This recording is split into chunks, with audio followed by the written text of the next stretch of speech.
quality title race of all time, but coming out on top again in the Premier League, Manchester City.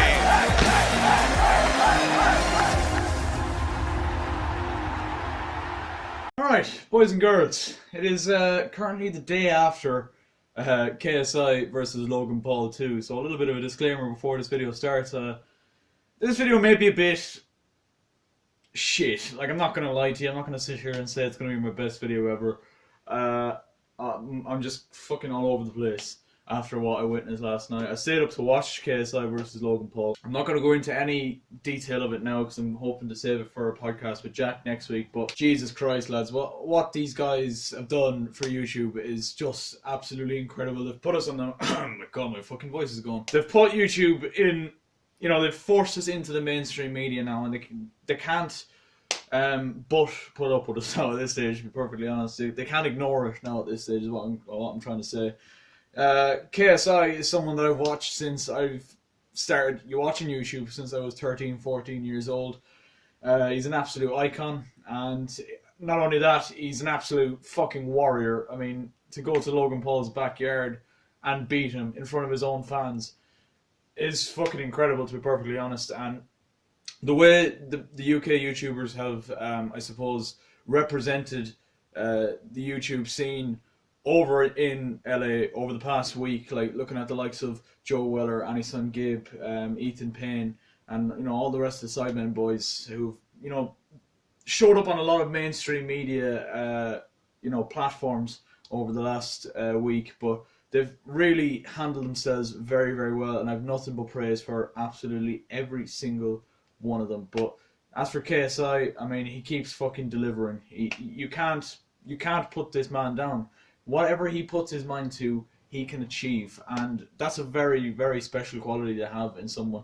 And yeah, it was just an incredible, incredible night. But this video isn't about KSI and Logan Paul, just to clarify. Let's get into the football. Hello guys, how are you getting on? My name is Aaron Kelly. You're very welcome back to another episode of the Premier League Verdict here today. Chelsea have made it 6 consecutive Premier League wins on the bounce after a 2-0 win over Crystal Palace at Stamford Bridge yesterday.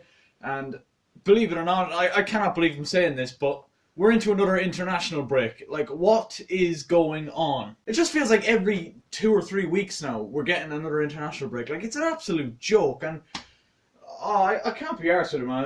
It's even worse when you're from Ireland and following the Irish national team. You have to put up with this, but it's just bloody annoying, really. But luckily, we've gone into the international break in the best possible fashion. A 2-0 win over Crystal Palace, as I said yesterday. 0-0 at half-time after what was a pretty dull and dreary first half.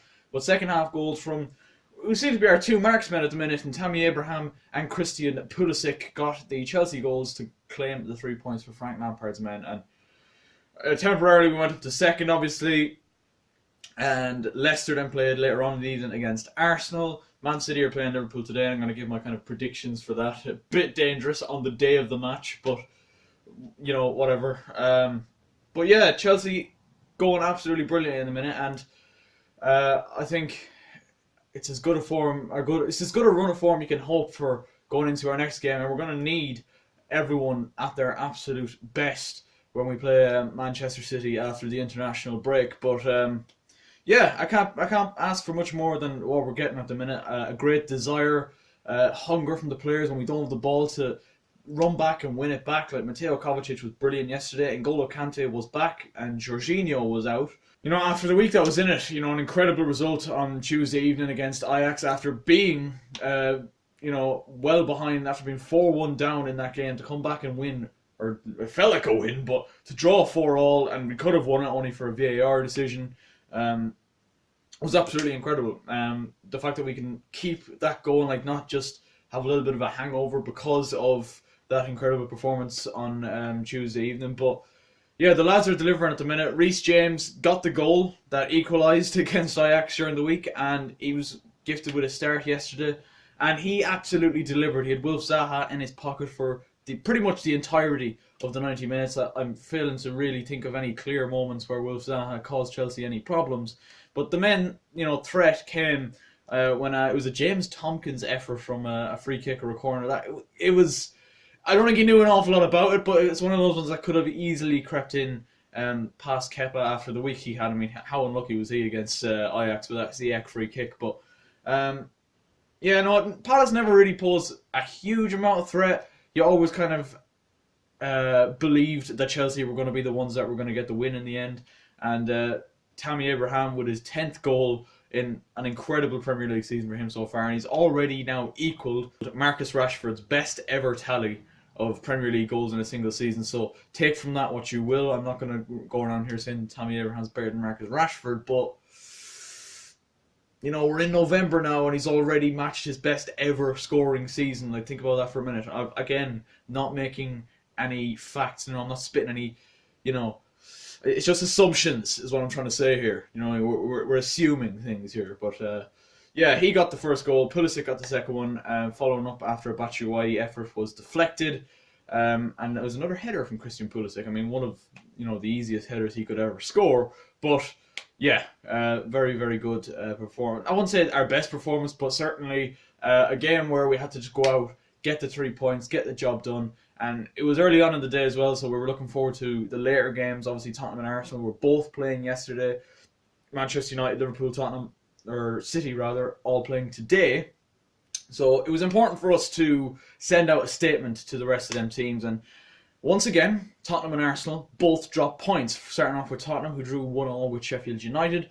Heung-min Son's goal gave Spurs the lead before it looked like Basham had equalised for Sheffield United, only for an offside ruled out by VAR in the build-up to that Sheffield United equaliser, which was a fucking joke. And I think I'm gonna have a whole separate video on VAR, or I might discuss it on the podcast with Jack next week. But it's pissing me off. There's a lot of decisions that are just getting wrong, and for a thing that was brought in to make the decisions more reliable and more fair, I don't see what good it's doing, to be perfectly honest. It had a very good start to, you know, its life in the 2018 World Cup, but since then, lads, it's been a downward spiral for VAR. And as I said, I might dedicate a whole separate video to VAR, or I might just mention that, or have a, I don't know, as a section on the podcast next week. But it needs to go, or it needs to be fixed or tweaked in some sort of way. Luckily for Sheffield United, they did get an equaliser through Baldock, their fullback, but Sheffield United are probably kicking themselves thinking we should have come out of here with a win today if VAR was on our side. Arsenal lost again. They were defeated 2-0 at the Flying Foxes, Leicester City. 2-0 it was after 90 minutes. Jamie Vardy and James Maddison got the goals. Both goals came in the second half, and a lot of fans calling for Unai Emery's time to be brought to a halt at Arsenal. A lot of fans calling for his head already. And it's hard to disagree with them. I mean, what improvements have we seen in the year and a half that he's been at Arsenal? You know, if anything, they're playing worse football and they're getting worse results. Now, luckily for them, they're still in the top 6. But obviously Sheffield United passed them out yesterday. So, you know, they're not going well. Obviously, the whole Xhaka situation hasn't helped proceedings there at all, like I would imagine. So, it's a mess. It's an absolute mess. And there's talks of, you know, Lacazette and Aubameyang refusing contracts and, you know, being reluctant to sign them contracts. And, yeah, just a lot of unrest at the minute. And it should be interesting to see how things get resolved there, if they even get resolved. Will Emery last until the season ends, or will they take evasive action? I did think that he could be under a lot of pressure if they lost to Leicester. Obviously, they threw away a lead in the Europa League during the week as well. So things are not looking good at Arsenal at the minute. So looking at today's fixtures then, obviously Liverpool-Man City is the big one. There's a big derby as well between Wolves and Aston Villa. Man United are playing Brighton as well. But the big one is Manchester City and Liverpool. And which way do I think this is going to go? I think it's going to be a draw. And that's not me just, you know, being an absolute cop-out. I think a lot of people have been building up this game for the last couple of weeks. And I do think that usually when they build up these kind of games, they fail to deliver. And I wouldn't be surprised if this game was no different. I think Man City are still lacking defensively. Obviously, they're struggling for options at the back at times. Laporte is obviously out for a long period of time. John Stones is now back. And Liverpool aren't playing exceptionally well. I think if anyone is going to win this game, it's going to be Liverpool, because this is the time you want to play Man City, when they're missing players, when they're not playing their best.